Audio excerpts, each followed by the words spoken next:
అభివృద్ధికి ముందడుగుగా ఆడవాళ్ళకి కానీ అందరూ కూడా మంచి చేస్తూ ఉంటారు మన చంద్రబాబు నాయుడు గారు. అంతేకాకుండా మన పొచ్చూరు ఎమ్మెల్యే డైనమిక్ ఏలూరు సాంబశివరావు గారు మీకు చెప్పవసరం లేదు. ఎందుకంటే పార్టీలకు అతీతంగా ఏ పార్టీ అయినా తన దగ్గరికి వెళ్తే ఏ పని అయినా సరే చేయను కుదరదు అనే మాట ఆయనకు తెలియదు. మీ పని ఏంటి, మీరు నాయకులతో వెళ్ళాల్సిన అవసరం లేదు, కార్యకర్తగా వెళ్ళినా మీ పని చేసే అటువంటి వ్యక్తి మన ఏలూరు సాంబశివరావు గారు. నేను చెప్పాల్సిన లేదు, ఎందుకంటే మనకు ఆపోజిట్ గా ఉన్న నాయకులు కూడా ఎమ్మెల్యే గారికి గతంలో కానీ 3 ట్రిప్పులు 3 పర్యాయాలు కూడా వాళ్ళు అందరూ మనకు ఎంతో కొంత పర్సంటేజ్ వేస్తుంటేనే మనం ఈ గెలుపుతో ముందుకు వెళ్తున్నాం. వాస్తవంగా ఇంకా నేను ఇక్కడ మన ఎంసీ కానీ శాసీ కానీ కోర్టు కానీ కుర్రాళ్ళు చాలా మంది ఉన్నారు, సతీష్ లేకపోతే ఇట్లా అందరూ పేరున అందరికీ మా ధన్యవాదాలు. అంతేకాకుండా ఇక్కడ కుర్రపాలెంలో ఏ చిన్న ఇబ్బంది ఉన్నా ఎప్పటికప్పుడు వీళ్ళు వచ్చి పద్దాక నూతలపల్లిలో నా షాప్ ఉంది, వచ్చి కూర్చొని ఏం చెప్తా, అన్న మా కుర్రపాలెంలో ఆ లైట్లు లేవు, అన్న మా కుర్రపాలెంలో వాన పడింది ఈ బ్లీచింగ్ పౌడర్ కొట్టలేదు, అన్న మాకు ఆ బజారు సిమెంట్ రోడ్డు కావాలా, అన్న ఇట్లా పెన్షన్ కావాలా, సీఎం రిలీఫ్ ఫండ్ కావాలా.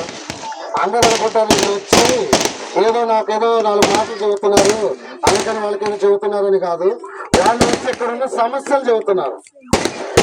నాకు అన్న అడిగిన వాళ్ళు ఎవరు లేరు, చిన్నవాళ్ళు అయినా నేను చిన్నవాడిని, కానీ నాకు చేయాలని తపన ఉంది. నా తపనతో ఆ కుర్రాళ్ళందరూ కూడా ఇక్కడ చాలా మంది 10 మంది కుర్రాళ్ళు ఉన్నారు. ఈ 10 మంది కూడా కనపడరు, కాకపోతే వీళ్ళిద్దరిని ముందలు పెడతారు, వెనకుండా వాళ్ళందరూ నడిపిస్తారు, వీళ్ళిద్దరిని ముందలు పెడతారు.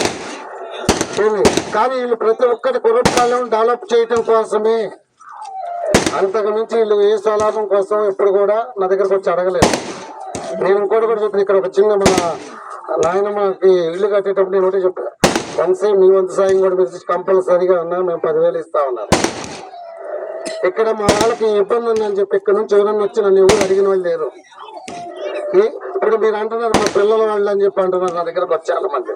పిల్లల పెద్దవాళ్ళు అనేది కాదండి, వ్యక్తిత్వం ముఖ్యం, పని చేయాలని తపన కావాలి ఎవరికైనా. 60 సంవత్సరాల వయసు వచ్చి ఉండి ఉపయోగం లేదు, 20 సంవత్సరాల వయసు ఉండి కూడా మా వాళ్ళకి ఇచ్చేయని అడుగుతున్నారు చూడు, అది గొప్పతనం. కుర్రపాలెం అంటే టీడీపీ వాస్తవం. నేను నాకు తెలిసిన చిన్నతనం నుంచి కూడా ఈ కుర్రపాలెం మాకు మా బాబాయికి కానీ 3 సార్లు మమ్మల్ని గెలిపించారు మెంబర్గా. యాదగిరి శివారెడ్డి గారు కూడా ఒకప్పుడు మా శివారెడ్డి గారు మా బాబాయ్ పోటీకి నిలబడ్డారు. కానీ ఇవాళ ఆయనే మన పార్టీ, ఈ పార్టీలో ప్రతి ఒక్కరికి న్యాయం జరిగింది. ఆడగాని వర్గాల నుంచి కానీ పై స్థాయి వాళ్ళ వరకు న్యాయం జరిగే పార్టీ ఏదైనా ఉన్నాయంటే అది టీడీపీ మాత్రమే. అది నేను పోతుంకోవడం. కానీ పైన వ్యక్తులు చంద్రబాబు నాయుడు గారు కానీ లేకపోతే మన ఏలూరు సాంబశివరావు గారు కానీ ఆలోచించే విధానం ఎలా ఉండిద్దంటే, ఏ పార్టీ వ్యక్తి వచ్చినా మనం పని చేద్దాం, పని చేస్తే ఎవరైనా వాళ్ళే మన దగ్గరకు మన పార్టీలోకి వస్తారు. అదే సిద్ధాంతంతో నేను కూడా ముందుకు వెళ్తున్నాను. నూతలపాడులో నాకు మీ అందరూ అండదండలు ఉండయి అనుకుంటున్నాను. అలాగే కుర్రపాలెంకి రాబోయే రోజుల్లో ఇంకా చాలా పనులు చేయాలి. కుర్రపాలెం పరవడిపాలెం కూడా మనదేనండి, ఇక్కడ మాట్లాడుతున్న కుర్రపాలెం అని కాదు. ఇంకోటి మన శ్మశానానికి అడిగారు, శివారెడ్డి గారు అడిగారు, వంశీ వాళ్ళు అదే మన కుర్రాళ్ళు అందరూ అడిగారు, అన్నా మాకు కుర్రపాలెంలో శ్మశానం చుట్టూ పారి కావాలని. ఎమ్మెల్యే గారి దృష్టిలో పెట్టాము. నెక్స్ట్ వస్తే ఇక్కడ ఒక పారి అది బదులు గ్రౌండ్ అంటారు దాన్ని, అది కడదాం నెక్స్ట్. నేను ఇప్పుడు సిమెంట్ రోడ్ సెలక్షన్ అయిందని